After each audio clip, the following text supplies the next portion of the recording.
Hey guys, and welcome to this video. In this video, I'm going to explain to you why you need a financial model and how a financial model works.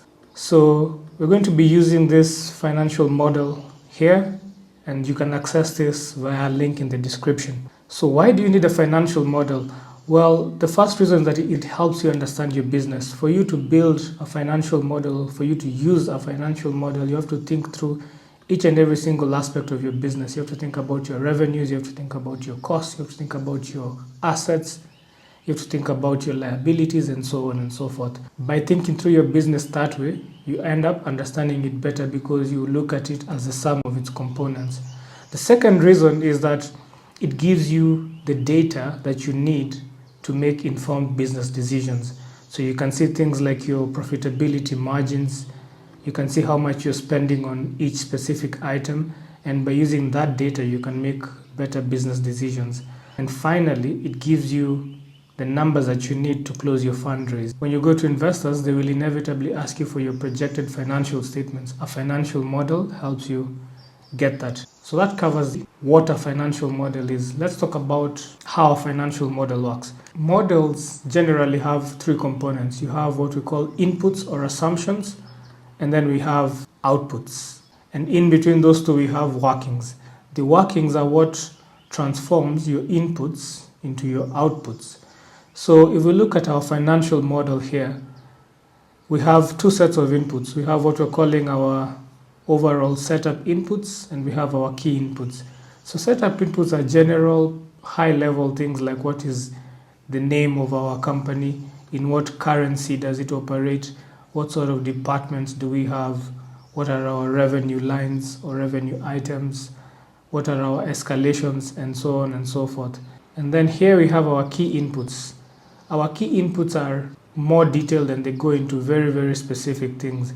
So for example, we can see here under our very first revenue line, we can see the units sold, we can see the price we expect per unit, and we can see the payment cadence that our customers have. After how long do our customers pay? All these are important things to model when you're looking at revenue. We'll go into this more in a future video. So the key inputs, we go into a lot of detail about our revenues, our costs, our team expenses, our operating expenses, our capital expenditure, that is the assets that we are going to purchase and use in our business, our debt, and our equity. So those are our major inputs. We then have our workings.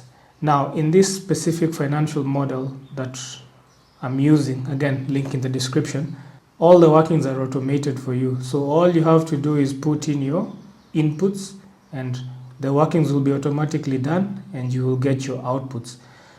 So the workings follow the same structure as our inputs generally. So we will have workings for each of the inputs that we previously put in. So for example, here for our very first revenue line, we can see the units that we sold and we can see the revenue that has been generated from this particular revenue line. And these workings go on to cover our costs, to cover our working capital, our inventory, to cover our trade receivables, our capex, our debt, our taxes, and our equity. So that's the beauty of this financial model. Everything is automated and you will not have to do any workings. If you are building a financial model yourself, you'd have to perform each of these computations. And when you complete your computations, you get your outputs. So our outputs are in these two tabs, the summary tab and the presentation outputs tab. So we have our summary tab and we have an operational summary here, which shows us the units that we've sold or whatever other operational metrics you think are important. And then we have our financial statements, which are our key outputs. So we have three different financial statements here. So we have our statement of profit or loss, which shows us how much profit or loss our business is making. We have our statement of financial position or our balance sheet. This shows us our assets, our liabilities, and our net worth of the business, which is what we call equity.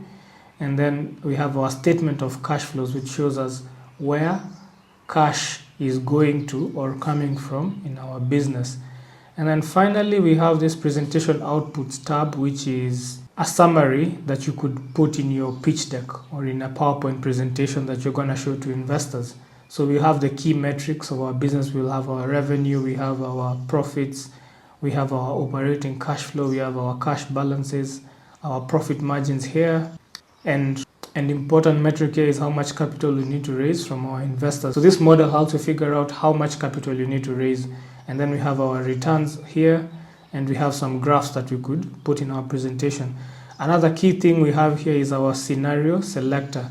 So this model has 3 automated scenarios. So you can choose from a base case, which is your most likely case.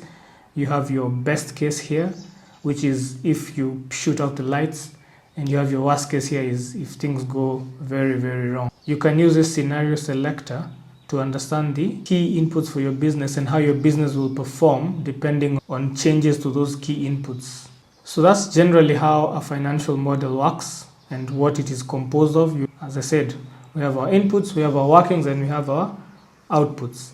In future videos, we will go through all the inputs separately, and we will understand why each and every single thing is important and why you have to think about it and the implication that it has on your business and your financial model. Once again, if you want access to this financial model, link in the description below. Thanks for watching, and remember to like, comment, and subscribe.